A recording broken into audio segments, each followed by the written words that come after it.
Vamos nos prepararmos para o nosso Evangelho de hoje, pedindo autorização ao nosso Mestre amado Jesus, para darmos início a essa ceia espiritual, no qual o alimento servido é a Sua palavra, aquela que nos sacia, que mata a nossa fome. Pedimos a todos que nos acompanham através das redes sociais, através dos grupos Prece Espírita Allan Kardec, Reflexões Diária Portugal, Caminho da Espiritualidade, através dos grupos de WhatsApp, de reflexões, de postagens, de tratamento, de estudos, através do grupo Caminho da Espiritualidade, os grupos Allan Kardec, de postagem no WhatsApp, através do grupo nosso de Reflexões Diárias no canal do YouTube, onde a gente pede para que nos ajudem se inscrevendo no canal, clicando no sininho para ter acesso às novidades, às orações, aos evangelhos. A todos que de alguma forma colocaram seus nomes nos grupos de orações, nos pedidos, para suas dores, suas doenças físicas e espirituais, para os problemas com os nossos irmãos desencarnados, para os seus parentes, para os casais em conflitos, envoltos em crises, aqueles que estão com problemas de drogas, de vícios, a todos que de alguma forma consiga ter acesso a esse Evangelho, que mentalize muita luz, que mentalize muito amor e que possamos ser envolvidos nesse momento com a paz do nosso Mestre amado Jesus Cristo. Graças a Deus. Vamos iniciar com uma mensagem de Chico Xavier do livro Vinha de Luz pelo Espírito de Emmanuel. Adiante de vós. Mas ide dizer a seus discípulos e a Pedro que ele vai adiante de vós para a Galiléia. Marcos 16, 7. É raro encontrarmos discípulos decididos à fidelidade sem mescla, nos momentos em que a luta supera o âmbito normal. Comumente, elevando-se a experiência para maiores demonstrações de coragem, valor e fé, modifica-se-lhe o ânimo. De imediato, converte-se a segurança em indecisão, a alegria em desalento. Multiplicam-se os obstáculos e surgirá dolorosa incerteza. Os aprendizes, no entanto, não devem olvidar a sublime promessa do princípio, quando o pastor recompunha o rebanho disperso, quando os companheiros, depois da ressurreição, refletiam no futuro, oscilando entre a dúvida e a perplexidade. Eis que o mensageiro do Mestre lhe endereça um aviso salutar, assegurando que o Senhor marcharia diante dos amigos para a Galiléia, onde aguardaria os amados colaboradores a fim de assentarem as bases profundas do trabalho evangélico no porvir. Não nos cabe esquecer que, nas primeiras providências do apostolado divino, Jesus sempre se adiantou aos companheiros nos testemunhos santificantes. E assim acontece invariavelmente no transcurso dos séculos. O Mestre está sempre fazendo o máximo na obra redentora, contando com o esforço dos cooperadores apenas nas particularidades minúsculas do celeste serviço. Não vos entregueis às sombras da indecisão quando permanecerdes sozinho ou quando o trabalho se agrave na estrada comum. Ide, confiante, otimista, as provações salutares ou as tarefas dilacerantes que esperam por nosso concurso e ação. De certo não seremos quinhoados por facilidades deliciosas num mundo onde a ignorância ainda estabelece lamentáveis prisões. Mas sigamos felizes no encalço das obrigações que nos compete, consciente de que Jesus, amoroso e previdente, já seguiu adiante de nós. Graças a Deus. Mestre amado querido, pedimos por todos aqueles que colocaram o nome, por todos aqueles que elevaram seus pensamentos aos seus entes queridos, a si próprio, por cada dor espiritual, por cada dor de consciência, por cada dor física, por cada casal em conflito, por cada criança abandonada, por cada avô, avó, pai esquecido, por cada doente num leito de hospital, por cada preso num presídio, por cada caminhante sem rumo, por cada pai de família desempregado que não consegue o sustento para alimentar seu filho, por cada mãe desesperada por seu filho envolto nos vícios, por cada ser humano que deseja, através do suicídio, se afastar dos problemas e das dores que os inflige, mal sabendo que essas dores são edificantes. Por cada mãe que pensa em abortar seu filho,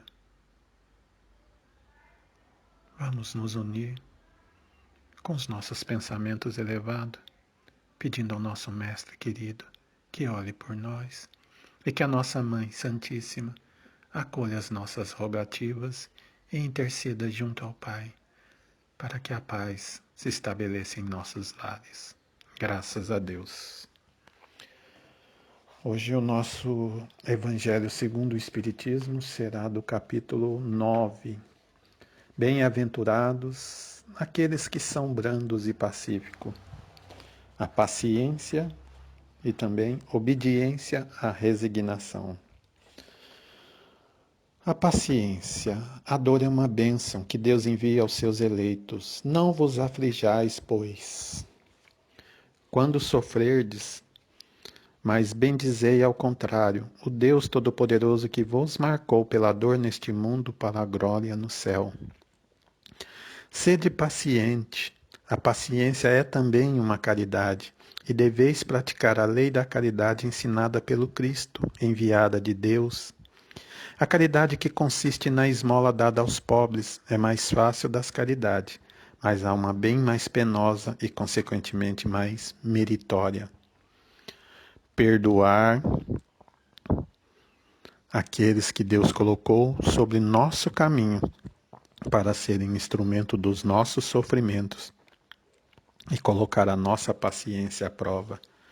A vida é difícil, eu sei. Ela se compõe de 1000 nadas, que são picadas de alfinetes, que acabam por ferir. Mas é preciso considerar os deveres que nos são impostos, as consolações e as compensações que temos por outro lado.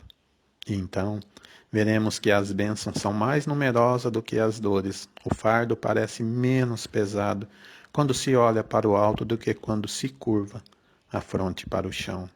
Coragem, amigos. O Cristo é vosso modelo. Ele sofreu mais do que qualquer de vós e não tinha nada a se censurar. Enquanto que vós tendes vosso passado a espiar e vos fortalecer para o futuro. Sede, pois, paciente, sede cristão. Essas palavras encerram tudo. Um espírito amigo, Hegel, 1862. A obediência e resignação. A doutrina de Jesus ensina a toda parte a obediência e a resignação. Duas virtudes companheiras da doçura, muito ativas, embora os homens as confundam erradamente como negação do sentimento e da vontade. A obediência é o consentimento da razão, a resignação é o consentimento do coração. Ambas são forças ativas, porque carregam o fardo das provas que a revolta insensata deixa cair. O frouxo não pode ser resignado, assim como o orgulhoso e o egoísta não podem ser obedientes. Jesus foi a encarnação destas virtudes, desprezada pela antiguidade material. Ele veio num momento em que a sociedade romana parecia nos desfalecimentos da corrupção. veio fazer luzir no seio da humanidade abatida os triunfos do sacrifício e da renúncia carnal. Cada época está assim, marcada com o selo da virtude ou do vício, que a deve salvar ou perder. A virtude da vossa geração é a atividade intelectual, seu vício é a indiferença moral. Eu digo, somente atividade, porque o gênio se eleva de repente e descobre sozinho dos horizontes que a multidão não verá senão depois dele. Ao passo que a atividade é a reunião de esforço de todos para atingir um fim menos grandioso. Mas que a prova de elevação intelectual de uma obra, submetei-vos ao impulso em que viemos dar aos vossos espíritos, obedecei à grande lei do progresso, que é a palavra da nossa geração. Ai do espírito preguiçoso, daquele que fecha seu entendimento, infeliz. Porque nós, que somos os guias da humanidade em marcha, o atingiremos com o chicote e forçaremos sua vontade rebelde no duplo esforço do freio e da espora. Toda resistência orgulhosa deverá ceder, cedo ou tarde. Mas, bem-aventurados os que são brandos, porque prestarão o doce ouvido aos ensinos. Lázaro, Paris, 1863. Bom, meus irmãos, bem-aventurados os que são brandos e pacíficos, a paciência, obediência e resignação.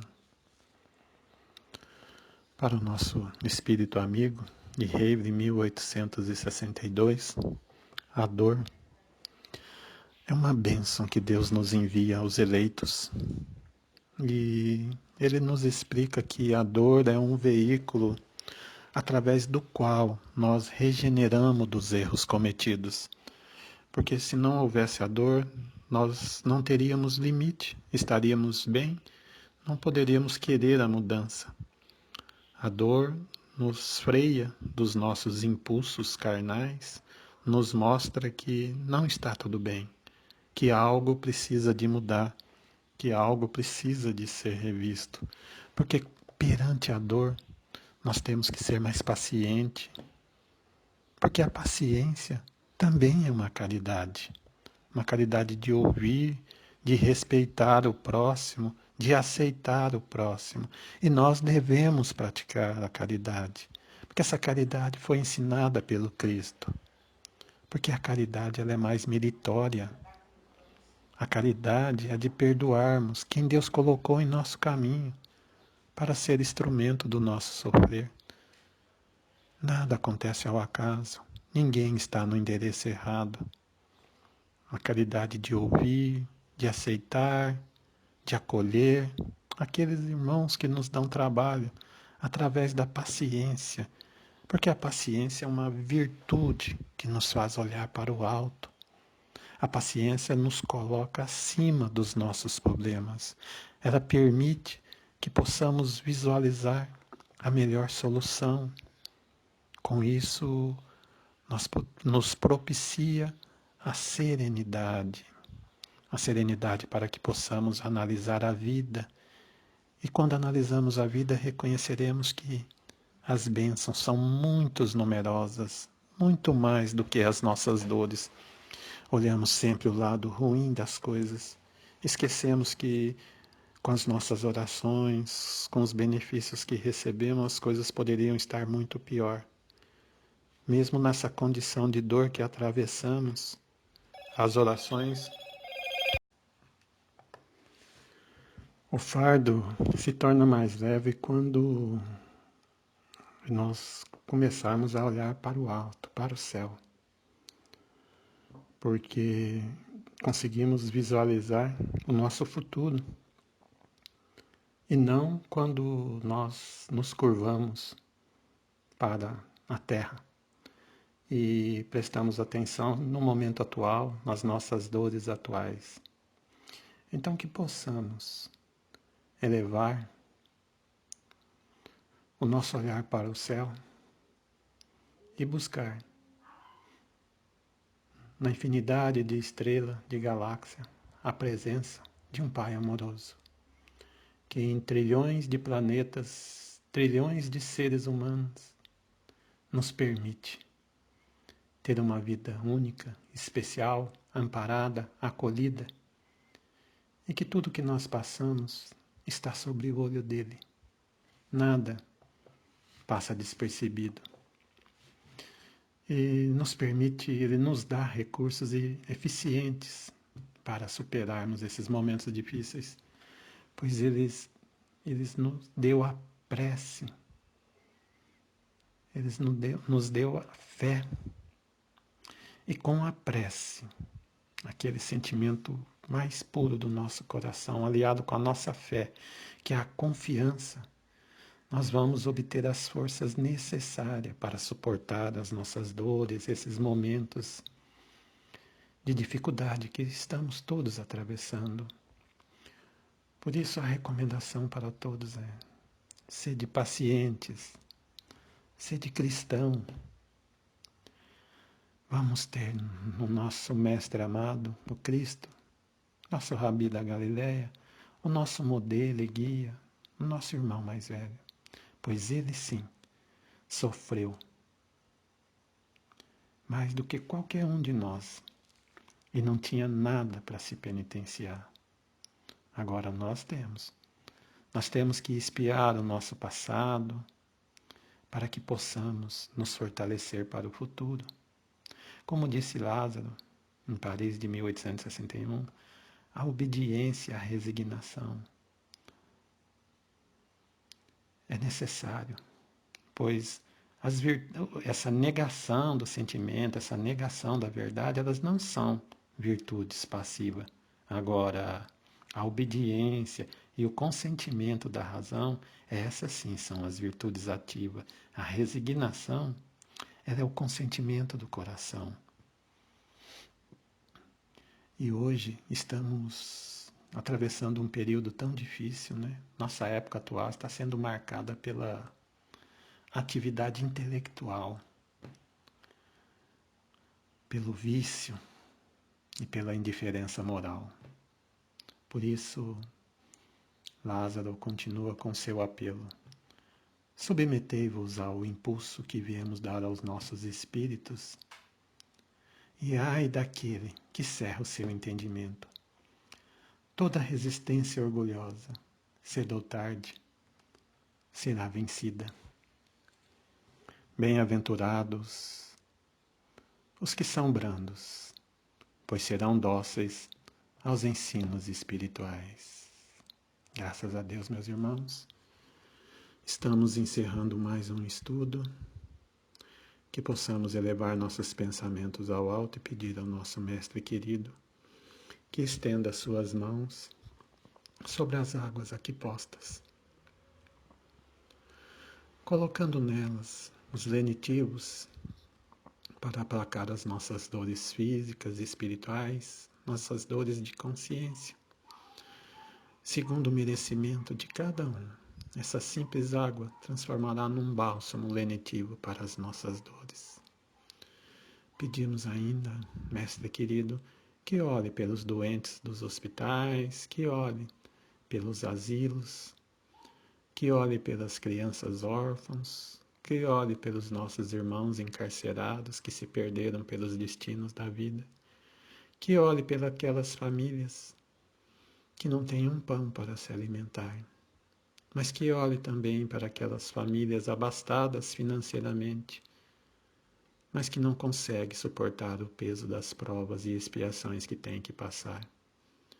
Que olhe para os casais que estão em conflitos, separados,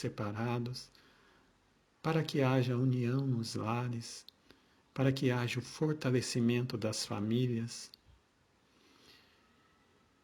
Que olhe pelos aqueles andarilhos, que olhe pelas mães que buscam seus filhos perdidos nos vícios, que olhe por todos os desempregados, que olhe pelos nossos governantes, que olhe para os administradores dos grupos e seus familiares, que olhe por todos que pediram oração, os que foram anotados, os que não foram, aqueles que os nossos pensamentos alcançaram. Graças a Deus. E que respiramos esse ar preparado pela espiritualidade, esse ar que alimenta o nosso corpo, preenchendo cada célula, cada molécula de energias benfazejas. Sinta seu corpo sendo restaurado, sinta seu corpo sendo harmonizado. É a presença de Deus em cada célula do nosso corpo, vivendo a pulsar pelo infinito das estrelas adentro. Meus irmãos, para o encerramento, vamos fazer a oração do Pai Nosso. Pai nosso que estais no céu, santificado seja o vosso nome. Venha a nós o vosso reino, seja feita a vossa vontade, assim na terra como no céu.